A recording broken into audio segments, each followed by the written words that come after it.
જય માતાજી મિત્રો, હું છાયાબેન પટેલ તમારું સ્વાગત કરું છું અમારી યુટ્યુબ ચેનલમાં. કેમ છો મિત્રો?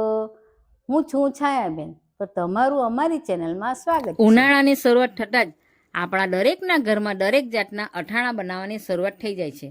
તેમાં છુંદા તો બાળકોનો મનપસંદ છે. તો આજે આપણે બનાવીશું કાચી કેરીનો એકદમ ટેસ્ટી, ચટપટો અને રસાદાર છુંદો. આ છુંદાને તમે એકવાર બનાવી અને 1 વર્ષ સુધી બહાર સ્ટોર કરી શકો છો. અને મિત્રો, આ છુંદો બનાવવો ખૂબ જ સહેલો છે.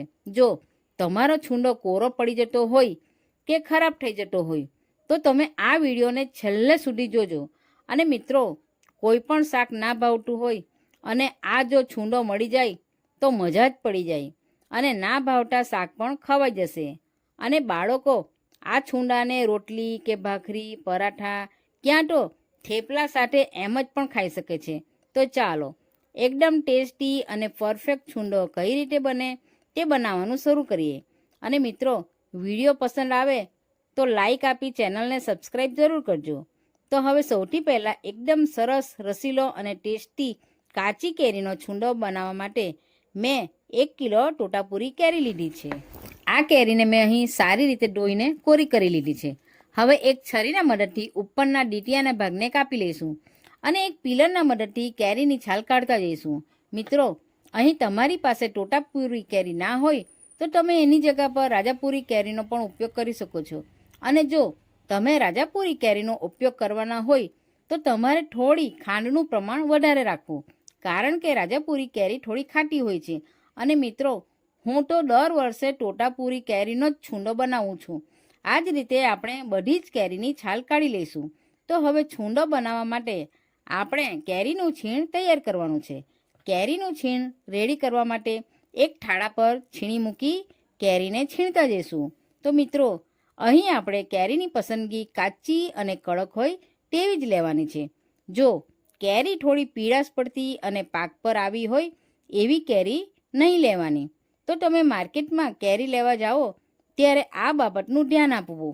અને તે છીણવામાં ખૂબ જ તકલીફ પડે છે. અને કેરીને આપણે બધી બાજુથી ખમણી લઈશું.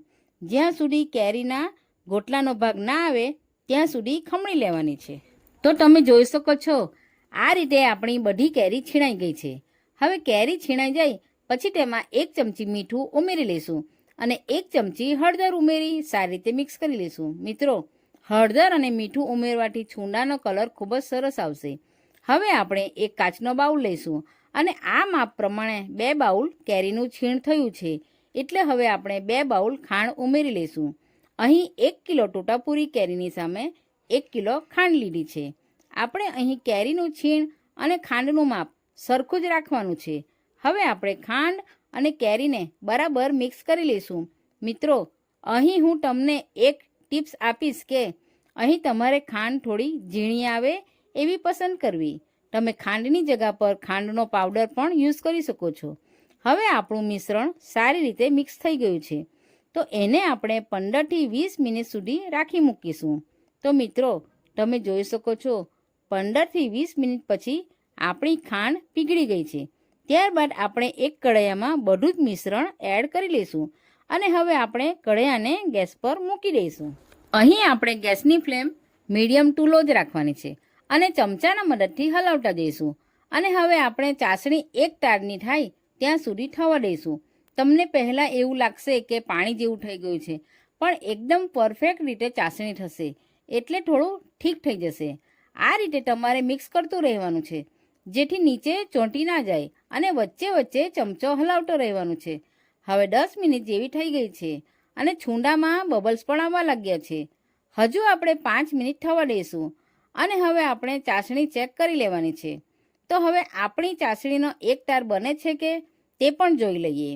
તો એક ડીશમાં થોડું સિરપ ઉમેરી અને 2 હાથની વચ્ચે થોડું સિરપ લઈ ચેક કરી લઈશું. તો તમે જોઈ શકો છો એકદમ સરસ એક તારની ચાસણી થઈ ગઈ છે. આ રીતે એક તાર બને છે તો સમજી જવું કે આપણી ચાસણી પરફેક્ટ રીતે રેડી થઈ ગઈ છે. હવે એને વધારે સમય નથી રાખવાનો, નહીં તો કડક થઈ જશે. તો હવે હું ગેસને બંધ કરી દઈશ અને હવે આપણે એમાં 1 ચમચી કાશ્મીરી મરચાંની ભૂકી ઉમેરી લઈશું અને બરાબર મિક્સ કરી લઈશું. તો મિત્રો, તમે જોઈ શકો છો આપણો છૂંડાનો કલર કેટલો સરસ દેખાઈ રહ્યો છે ને, ખાવાનું મન થઈ જાય તેવો બન્યો છે ને.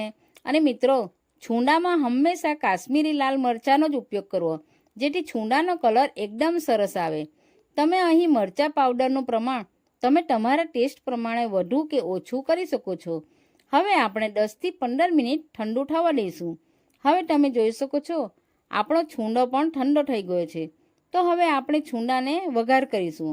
અને મિત્રો, આ રેસીપી મારી સાસુમાની છે અને આ જ રીતે બનાવતા હતા.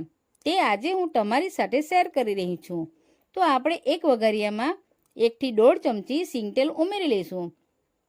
તેલ ગરમ થાય પછી તેમાં 1 ચમચી મેથી, તજના ટુકડા, 2 લાલ મરચાં અને 1 તેજપત્તા ઉમેરી લઈશું અને ગરમા ગરમ વઘાર છૂંદામાં એડ કરી લઈશું અને સારી રીતે મિક્સ કરી લેવું. તો મિત્રો, તમે પણ આ રીતે મારી સ્ટાઇલથી એકવાર છૂંદો બનાવીને તો જુઓ, ખૂબ જ ટેસ્ટી બનશે. હવે આપણે 5 થી 10 મિનિટ ઠંડુ થવા દઈશું. 10 મિનિટ ઠંડુ થઈ ગયા પછી આપણે એક કાચની બોટલમાં ભરી લઈએ. અહીં આપણે સરસ કોરી કરેલી કાચની કન્ટેનર હોય એમ જ ભરવાનું છે. તો ચમચાના મદદથી થોડું થોડું ભરતા જવાનું. અને મિત્રો, એકવાર ભરાઈ જાય પછી તમારે એને ડિસ્ટર્બ નહીં કરવાનો. તમારે જેટલો છૂંદો ખવાતો હોય એટલો કોઈ નાની બોટલમાં ભરી લેવું. પછી બરણી ટીશ્યુના મદદથી સાફ પણ કરી લેવું. હવે આપણે ઢાંકણ ઢાંકી દઈશું. તો તૈયાર છે આપણો તીખો મીઠો કેરીનો છૂંદો. તો તમે જોઈ શકો છો કેટલો સરસ આપણો છૂંદો બન્યો છે. આ છૂંદાને તમે પૂરી, પરાઠા કે થેપલા સાથે તો ખૂબ જ ટેસ્ટી લાગે છે અને શાકની પણ જરૂર પડશે નહીં. તો તમે પણ આ રીતે છૂંદો બનાવો અને કેવો બન્યો છે એ તમારો અનુભવ મને કોમેન્ટ બોક્સમાં જરૂરથી જણાવજો. તો ચાલો ફરી મળીશું આપણે એક નવી રેસીપી સાથે. આવી જ અવનવી રેસીપી જોવા માટે અમારી ચેનલને સબસ્ક્રાઈબ કરો અને બાજુમાં બેલ આઇકન દબાવવાનું ભૂલતા નહીં, જેથી નવી નવી રેસીપીની નોટિફિકેશન આવતી રહે. તો ચાલો મળીએ બીજા વિડીયોમાં. આવજો.